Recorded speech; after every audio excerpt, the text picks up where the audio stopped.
Les gars, dites-moi que ce qui se passe, c'est un cauchemar. C'est un rêve éveillé. C'est pas possible.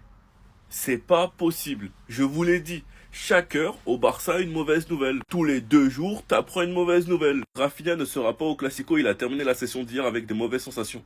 Rafinha a subi un revers aux ischio-jambiers et pourrait être absent jusqu'à 1 mois supplémentaire. Quand tu sais que le club nous faisait clairement comprendre son retour en le publiant sur les réseaux, sur Insta ou bien même Twitter, quand t'entends ce genre d'informations comme quoi Rafinha devrait être apte pour jouer le Classico, et que maintenant tu entends qu'il a quitté l'entraînement dans la précipitation, le revers les gars, il fait mal. Je l'attendais même pas forcément titulaire face au Real. Et juste de savoir qu'il était de retour, juste de savoir qu'il était dans le groupe, vous avez pas idée les gars à quel point j'étais content. Et là de savoir qu'il a rechuté et qu'il va être absent 1 mois.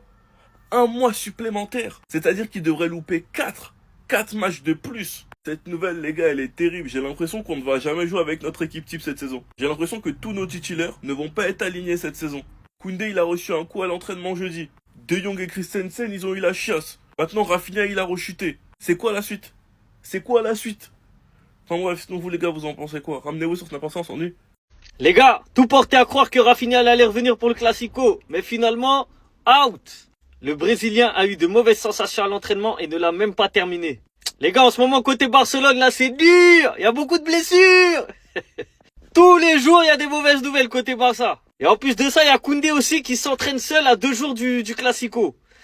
Ça s'annonce bizarre pour lui aussi. Rafinha, il aurait fait du bien dans le 11 de départ. Je vous dis la vérité, hein, tu mets Rashford en 9, Rafinha à gauche, Lamine Yamal à droite, ça aurait fait du bien de fou. Donc en plus de Gavi, de Lewandowski, de Olmo, eh ben Rafinha toujours out. Et si Koundé, ça se confirme qu'il est pas là pour le Classico, ah les gars, ça va être dur, hein. Parce que Koundé, défensivement, on sait très bien que c'est solide. Côté Mbappé ou côté Vini, tu vois, voilà, il est confiant quand même, il est solide. Mais s'il est pas là, là, ça va être chaud, ça va être chaud. Le pire, c'est qu'à la base, tout le monde disait Rafinha de retour, de retour, de retour. Non, non, non, ça se passe jamais comme prévu. Bref, je suis pressé de voir les compos dimanche, parce qu'en fonction des compos, les gars, le score, il peut changer. Hein. Ah, quand t'as trop de gros absents, là, c'est dur. Les gars, comment ça Rafinha absent 1 mois? Comment ça Rafinha absent? On est au travail, tout se passait bien. On m'annonce des mauvaises nouvelles comme ça? Moi, le problème, c'est pas contre le Real Madrid. Mais 1 mois sans Rafinha au Barça. Regardez comment c'est la galère offensivement déjà. Le Brésilien aurait rechuté au niveau des ischio-jambiers et pourrait être absent jusqu'à 1 mois supplémentaire. Regardez la compo probable pour aller affronter le Real Madrid. Elle est pas dégueu la compo. Mais quand tu vois que déjà Jules Koundé, possiblement il sera pas là déjà. En plus de ça, tu ajoutes Rafinha qui pour moi n'allait pas être titulaire déjà. Que tu sais que sur le banc, bah ta profondeur elle est réduite. C'est-à-dire que là, si le Barça est en difficulté, offensivement, tu pourras rien faire de plus. Et surtout, défensivement, je suis déjà très cardiaque. Le fait de mettre Eric Garcia à droite et de laisser Araujo en centrale, déjà, juste ça, déjà, j'ai des visions macabres. Après les déclarations de Lamine Yamal choquantes, dites-vous que le sauveur, c'est lui ou personne d'autre. Parce que Lamine, sur son côté, on va ressentir la haine des Madrilènes sur lui. Le seul, vraiment, qui peut nous sortir de ce panier-là, c'est Rashford. Mauvaise nouvelle sur mauvaise nouvelle. On va prier pour qu'il n'arrive rien de plus parce que c'est déjà beaucoup. Mais quelle saison de malade. Les gars, Lamine Yamal, il énerve tout le monde au Real Madrid. Ils sont pas contents par rapport à ses déclarations comme quoi il dit que c'est des voleurs. Ils estiment que Lamine Yamal ne respecte pas les codes fondamentaux des joueurs professionnels. Franchement, d'un côté, je les comprends. Parce qu'il a parlé trop français en fait. Mais c'est des choses qui se disent pas. Tu peux pas cracher sur une grande institution comme ça, sur des joueurs en plein public normal. Et c'est là que tu vois, il y a encore un problème. Et je me répète sur ça à chaque fois. Mais dans la communication de Lamine Yamal, dans son entourage, dans ceux qui lui disent de faire telle chose ou de ne pas faire telle chose. C'est un éternel recommencement. Hein. Mais en fait, il faut qu'il apprenne à gérer sa communication. Il y a des choses qui ne se disent pas, même si c'est vrai ou pas. Mais il y a un réel problème dans sa communication. Après, d'un côté, c'est bien aussi. Je m'explique. Ce qui est bien, c'est que ça met du piment au match. Là, les Madrilènes, ils vont être remontés. Ça va les surmotiver.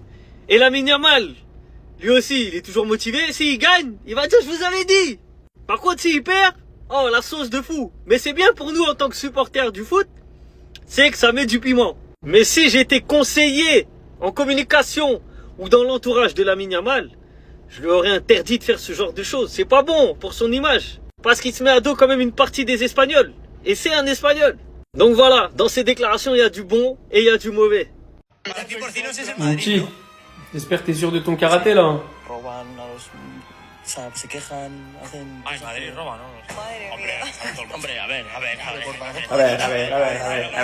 Pour ceux qui comprennent pas espagnol, Lamine Yamal a dit oui, ils volent et ensuite ils se plaignent tout le temps, c'est ce qu'ils font. Oui, il parle du Real. Il a fâché les voisins. Le Real Madrid n'a pas apprécié les déclarations de Lamine Yamal. Les joueurs du Real pourraient utiliser ces déclarations comme une source de motivation. C'est grave quand même. T'as perdu tous les classicos la saison passée et t'as besoin des déclarations de Lamine Yamal pour avoir une source de motivation. Et dites à Carvajal de rester à sa place s'il vous plaît, qu'il arrête de se prendre pour le président de l'Espagne. Mais là j'espère que t'es sûr ton karaté. Parce que même si les stats sont corrects en début de saison, 7 matchs, 3 buts, 5 passes décisives, 14 passes clés, 35 dribbles réussis. Là, on sait que t'es très loin de ton vrai niveau. Très loin de tes standards habituels en termes de performance. Je vois qu'en ce moment, t'es dans ton hlel. T'es là, avec ta meuf, toute la journée. Tu rigoles, tu passes du bon temps avec le moment. Mais t'as le droit. Mais le gars, il prépare son hlel, là. Moi, je vois pas d'autre solution. Là, il y a un classico qui arrive. Nous, on est en panique. Lui, il allume le Real et il prépare son hlel. Regardez. Après, derrière, il fait quoi? Il va la présenter à mes flics. Bien sûr.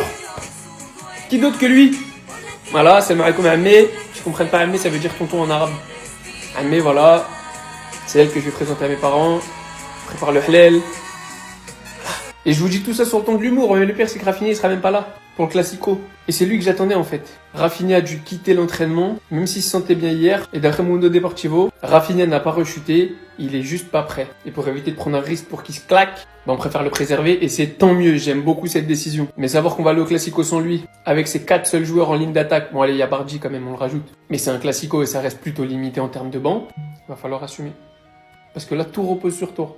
Il est en train d'énerver tous les joueurs du Real Madrid. Le Classico dimanche est lancé. Le vestiaire du Real Madrid en a ras-le-bol de Lamine Yamal. Les déclarations de l'Espagnol avant le Classico accusant Madrid de voler et de se plaindre ont généré un grand malaise dans le vestiaire madrilène. Les merengues considèrent que Lamine Yamal ne respecte pas les codes de base entre les professionnels. Ces propos concernant la Casablanca et l'arbitrage ont surpris l'équipe madrilène qui est lassée par le comportement du crack du Barça. En fait, il y en a, ils ont pas compris. Yamal, que vous parlez ou pas sur lui, il s'en fout. Il dit ce qu'il pense et il restera comme ça. Depuis son arrivée en professionnel depuis déjà 2 ans, on a tout de suite vu que sa personnalité, elle est à part. C'est un mec qui dit ce qu'il pense, c'est un mec qui n'a pas peur, qui ne ressent pas la pression. Et pour 80% des déclarations qu'il a dit aujourd'hui, je suis désolé, je vois pas le mal, mais je vois pas le mal. Comme un mec il a dit, Yamal c'est un footballeur, c'est pas un politicien. Il arrive pas devant un micro, blablabla, blablabla, blablabla. C'est un joueur, quand il vient en conférence de presse, il a pas préparé de discours. Il arrive, il vient, il dit ce qu'il pense. Ça plaît pas, tant pis. Et je suis désolé, mais quand il dit que la dernière fois il a marqué au Bernabeu et que la dernière fois ils ont gagné 4-0, bah c'est un peu vrai les gars. Je suis désolé, c'est un peu vrai. Et il s'amuse en fait, il titille, c'est comme nous quand on va au Five.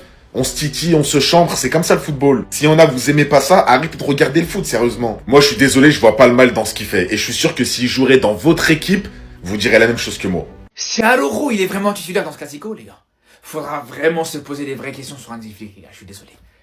Tu peux pas voir les derniers matchs d'Araujo. Tu peux pas voir son match contre le FC Séville, par exemple, et 2 semaines plus tard le mettre titulaire dans le match le plus important sur le début de saison. C'est pas possible.